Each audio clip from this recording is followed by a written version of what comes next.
I'll just start by saying not a whole lot different after watching the tape and studying it.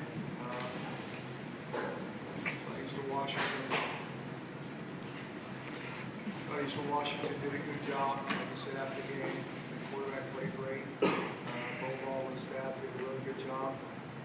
I think we got to obviously play tighter pass coverage. We've got to tackle better. I think we've got to be more disciplined on defense. We had 10 penalties, and 9 of them were on defense. So we played a pretty good offense. All that stuff's going to show up. But on offense, special teams played hard, made some plays, did what we needed to do in those phases. So obviously, defense is no big concern. Go to work in progress. Marcus Peters, status for Saturday's game? I told you after the game we've got to conduct ourselves the right way. We have discipline things. Keep those in house. Go from there. When you look at penalties, there's all kinds of different situations, different penalties. Outside of the one that was talked about, Paul, can you break those down? What went on? So we had 3 hands to the face, I believe. Guys trying hard, so we need to change our technique there. So those are effort things. We had some offsides. We had a pass interference or 2. And so it's kind of across the board. Kids, most of those penalties, the guys are playing hard. We just need to clean that technique. And that's the bottom line. We always got to be careful around the quarterback. He slid down there. Keyshawn came in there. We always got to be very leery around the quarterback in terms of penalties and those type of things. And all adds up to matter. Pete, how much of Marcus's situation and whatever penalty you derived, how much of that was from the actual incident that happened on the field as opposed to how he reacted off the field? Say your question again. Well, based on whatever punishment you're going to dole out for Marcus, was it based on what happened on the field or off the field? I'm not addressing any of that right now. We'll talk about that down the road. Coach, I know you've got a lot of young guys on defense and a lot of problems on the back end where you're really young. It's never just one thing, but it looked like guys were out of position. How much is it just guys out of position and experience combined with the defense just being new and guys getting used to what's going on and not the entire defense being installed? Can you talk a little bit about that? It's a little bit of all that. I'm going to tell you, we put a couple of those touchdown throws on, they were pinpoint accurate. And one of the things we talk about in terms of competing is really being able to execute under pressure. They did a better job competing than we did.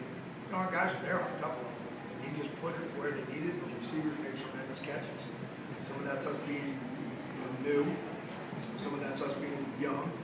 We just got to get better at defending the ball when we're there. We just got to be a little bit more aggressive, a little bit better in our technique, and we just all those throws and those plays that we made, we got to recreate those for them in practice. Get a chance to defend them so they win for the first time on Saturday.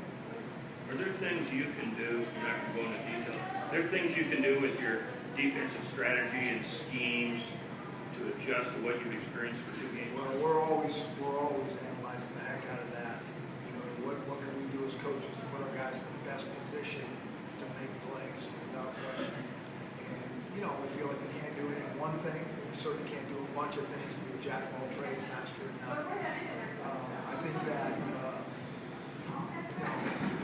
if we could just get better, again, my hat's really off to those guys. They executed well. It wasn't like we had some guys running wide open, long coverages.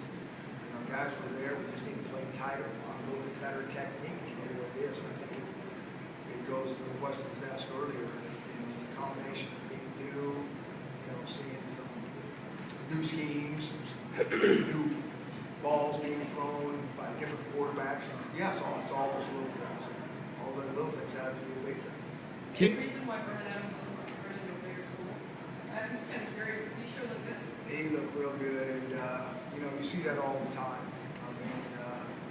He's a heck of a player, and he can probably play for anybody in the country without Washington.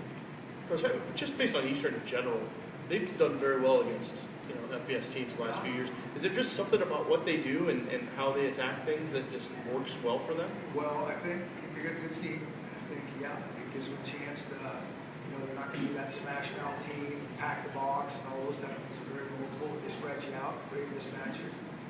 And, I think they've done a great job of building the program over time where, I get their guys, they redshirt most of them, keep them in the system for a couple of years, get them on the field. And, there's always gonna be a couple of key positions that are gonna determine whether you have a really good team, one being quarterback. I think if you look back in the last few years, they've always had a good quarterback. Chris, Shaq said the plan was just for the one series at running back Saturday. What about moving forward? Do you want to increase that as the year goes by? Yeah, it's still kind of playing it by ear. It really is. We got 4 pretty good running backs there. He kind of makes it 5. He did a great job. He popped in. Like I said, every time we put him in, something good happens. So we'll continue to analyze that situation. We need him to play really good on defense first and foremost. We got him on some special team things. So we got to keep monitoring that as the season goes on. He's productive as all get out for sure. On running back, still cycled a lot, they all saw the field. Yeah. How close are you, or will you be getting to the point where we're going to see 1 or 2 guys really get a majority of the carries, or are you evolving towards that? Yeah, I think, yes, kind of. It's a little bit of a field thing as well. We got to get guys into a rhythm. There's no question about that. There's a rhythm in that position, let them feel things and read things. And so I think, you'd like to have a couple of regular 1-2 punch, but we have what we have, and so we don't want to, have those other guys that deserve a little playing time to sit on the bench. So we're looking at it closely. I think over time things will work itself out. There's always injuries, there's always guys that get a little bit better. We'll just kind of go from there. Is there something you think Shaq gives you at running back that you don't get from the other 4 guys? That's a good question. All I can say about that at this point is really we did a little bit of live stuff with him in the spring, and then he had 3 live reps this fall. And when he does, he seems to have a pretty good vision. Honestly, he's pretty well. So we'll continue to look at that. And, hey, if it's clearly way better than everybody else, we'll figure some things out. Can you talk about Danny Schoen's performances? Defenders, Corey Littleton and Travis Speed, who don't seem to be playing a whole lot right now. Is there a way you can kind of get them more involved? Could they help out? Now you don't want us to play any of the running backs. Now you want us to play all the linebackers. That's the dilemma that we have. We're trying to get a lot of guys in. Shaq and Timo are pretty good in there. Keyshawn Buer has been doing a really good job. There's no question those other 2 are good players as well. And so that's a little bit of a dilemma. We're trying to get them in there, but there's only so many linebackers you use at one time. And so, yeah. And again, I just kind of keep going back to it's a long season. Certain guys will get reps, earn more reps. Different things happen throughout the season, and we're going to need all hands on deck. But, it is what it is right now. We play the guys we think deserve the most reps, and then we look at it on tape, we study it. Hey, does this guy deserve a few more reps? Does this guy deserve a few less reps? It's kind of how it goes each game. After his performance this weekend, Danny Schoen's now leading the nation in sacks. Can you just talk about his performance this weekend and just when you flipped on the tape, what you saw about it? Yeah, he's been really, really good. There's no question about it. And he's had 2 games back-to-back that have been really special for a nose guard. Usually that guy's eating blocks up, letting everybody else make plays, and that's kind of his role. But not only has he done that, he's made plays on his own.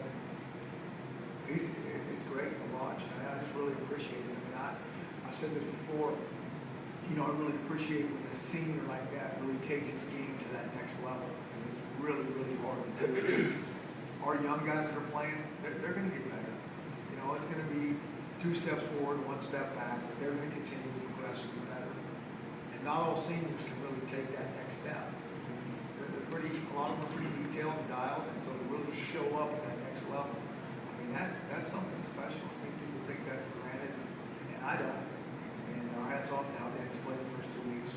What do you think has gone into that on this part? I think a lot of it has to do with, maturity, not just Danny, but across the board. I think you have to be really, really mature in terms of how much you have to study, your attention to detail and practice, how hard you work in the weight room. Everything really matters. And when you do that over time, you start to maybe take that little step. And that's what we're talking about because he was a pretty good player last year. But, the first 2 games, he's made another step. And if we can keep that consistency up, it'll help us.